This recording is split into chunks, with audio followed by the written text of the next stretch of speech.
Wow, we're on chapter 5. Well, let's look at what we've kind of done in chapters 1 through 4. We really started to delve into how you receive and perceive new data after the clearing and what you're able to do with that.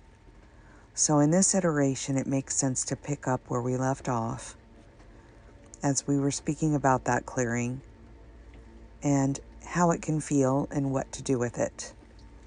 But before diving into the meatier stuff, I wanted to set the stage a little bit with a little story, as I often do. And again, I do this on purpose because we are visual creatures by nature, and having a story really cements the information so that it can seep in more deeply.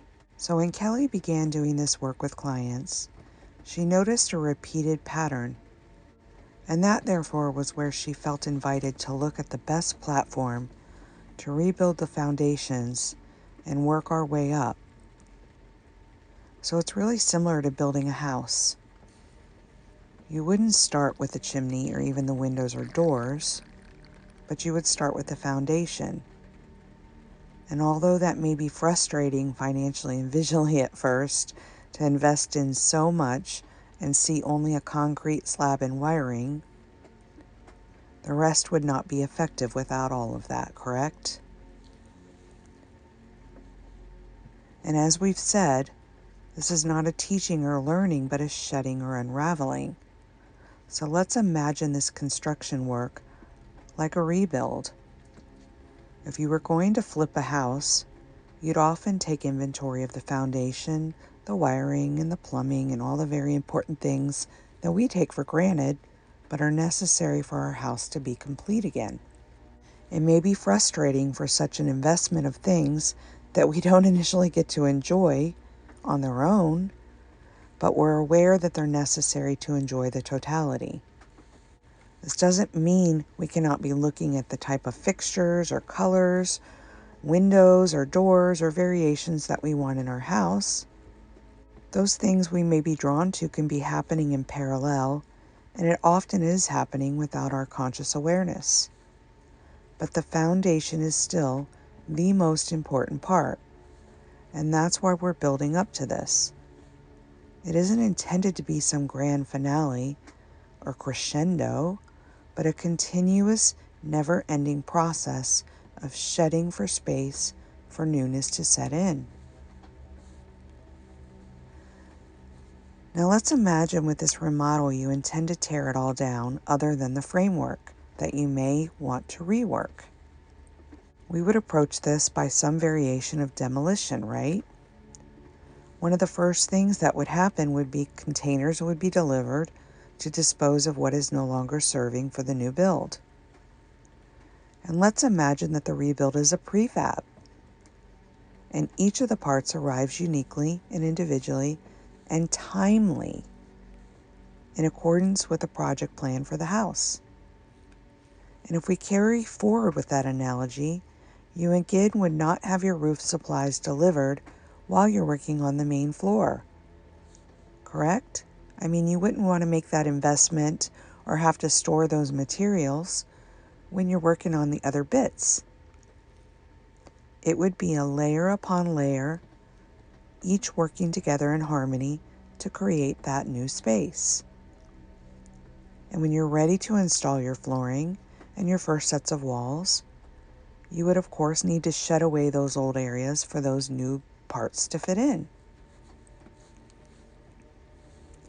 Now continue to carry this forward for our purposes. As this unraveling or shedding continues and awareness expands and those cracks in the sidewalk get wider and wider, we mentioned that there may be a period of overlap where the old and the new are seeming to compete for the same energetic space. And that can feel a bit uncomfortable. I mean, would you be able to put your new flooring right on top of your old flooring now that you've ripped it up to look at the foundation? That sure would be a bit of a calamity, yes? That is, in fact, what this would appear like in the mind. It is confused, as is the body initially, and that can be very uncomfortable. So I want to talk a little bit about how to work with that discomfort, because there really is an option, and this is one of the most important opportunities to get comfortable in an uncomfortable space. And it really is just a matter of energetic reworking and perception, like everything else. You've often heard Kelly refer to the subconscious mind like the cookies and cache of a computer system. Just like a computer, our minds are full of everything they've ever perceived. Until we become more aware of that and engage in exercises which allow us to actively declutter and empty the trash and recycle bins in the subconscious. Again, this isn't a doing, it's an unraveling. Kelly really enjoys working with subliminal hypnosis because what she has found is any other method enables the egoic mind to challenge, whereas subliminal work is so targeted to the subconscious, it has no choice but to allow it to do itself. In this way, the ego has no opportunity to try to rewrite the script. So as the avatar is laying with stereo headsets and the subliminal mind is working on the left and the right hemispheres of the brain, decluttering, the avatar can simply be asleep or even actively be engaging in mind chatter without realizing that those activities are going on, and shedding away without any effort to do anything. Subliminal work has been around forever, but what we have now, thanks to the advancements of stereo headsets and technology, which are of course perfectly aligned for us right now, are truly incredible offerings, most of which are absolutely free. Initially, when Kelly works intuitively with clients, she will guide them towards a specific subliminal hypnosis to guide them for their own situations through decluttering and simultaneously begin to point them towards the remodel. As the decluttering is happening without any engagement by the avatar, other than to put the headphones on and climb lovingly into bed and have a restful evening, what begins to be noticed is that all the triggers are no longer triggering, the old conditions and beliefs are no longer believable, and the energy in the body begins to settle. Even though it started like a wild stallion, it begins to settle into itself. So how would you approach a wild stallion? Would you rush up on it? Would you bribe it and try to manipulate it? Would you run up to it and attempt to push it away? Geez, good luck with all those scenarios. Have you seen the dang size of a wild stallion? You wouldn't do any of those things. You would approach it with a very gentle, soothing, loving heart, with openness. You would take time to build trust, and slowly you would work towards a new relationship built on authenticity. Once that takes hold, the entire energy just opens up for the new energy to filter in slowly. Again, this is not an immediate thing because of the linear mind, as we spoke to previously. It is a slow, very precise layering, and yet it is so deeply profound. And the best news about all of this is that once it begins, it cannot be undone. It is like taking a tube of toothpaste and squirting it all out on the counter. By golly, good luck getting that back in the tube. Again, the gift of all of this is that the psychic, intuitive, mediumship channel piece we all want, are all perceived to not be here, are noticed because it comes with the base model of the avatar. And as this new space opens up, we're now aware to see what was always there. It never left us. It just got buried under the clutter of the old. Yes, you certainly can spend years practicing psychic expansion, but what Kelly has noticed is that people who attempt that find it to be very arduous because it is completely an energetic manipulation of pushing and pulling, and that has never been intended for anyone, nor will you ever have the clarity because there will always be residue creating veils somewhere. It's as though you bypassed the whole foundational repair of your remodel and built right on top of it. You may have a floor initially, but after months of moving in, cracks begin to set in, holes begin to show themselves, the layering begins to fall sideways and lopsided. You may have the new house, but is anything about it really new? Now, I want to tell a funny story about how this unfolded in the story of Kelly when she initially started recognizing this after her near-death experience in 2008. So as you know, Kelly committed suicide, and yet she returned to the physical body and all of the same life experiences that have had apparently caused her to want to take her own life. All of the cracks in the foundation, all of the holes in the roof were still there, and yet she, her avatar, was a completely different version. It had been repurposed in one grand unraveling. Yet her linear mind could not perceive all of the toggles, bells, and whistles initially. And there was no new operator's manual to refer to.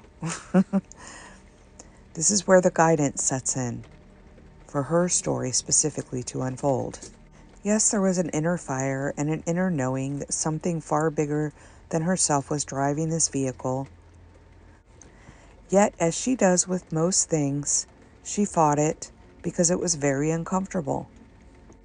Yet in her story, the calm and persistent guidance, which never punished, never retaliated, never resisted, and never manipulated, created such harmony and consistency that inevitably it became far more trustworthy than anything in the 3D ever had.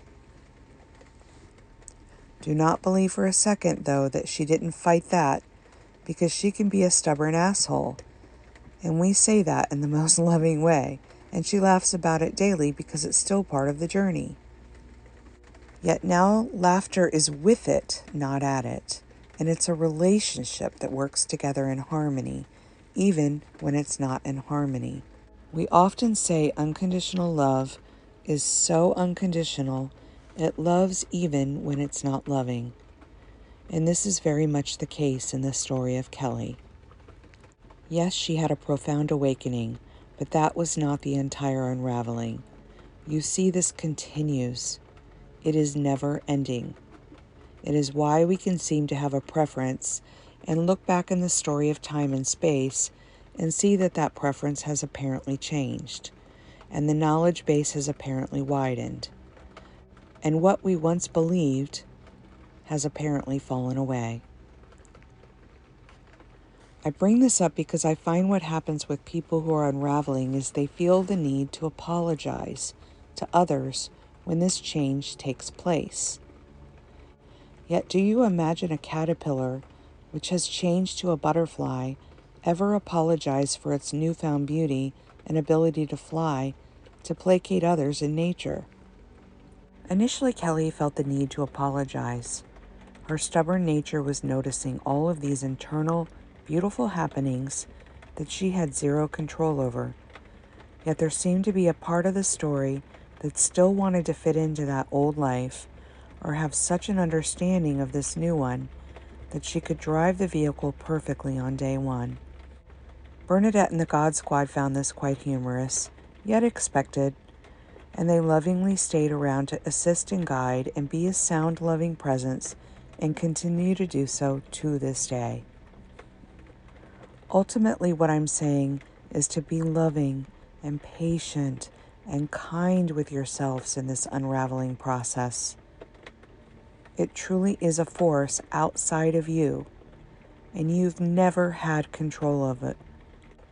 It's like trying to bite your own teeth, as Alan Watts famously said. Worry less about what you're learning and pay more attention to what you are noticing it's doing. Become acquainted with each aspect of awareness playing out, and notice more and more the beauty of it all intricately doing itself. The foundation gets laid, yet if there are bubbles or cracks and needs to repair before the next layer, there's always space for that to do itself, especially if no one is dabbling and in the way. Again, we hope this is helpful. We really are trying to deliver the messages in a very clear and palpable way. And as always, we offer an ever-present soul guide here in Kelly, holding your hand, walking beside you, and walking each other home with loving open hearts. That is the way of it. Much love until next time.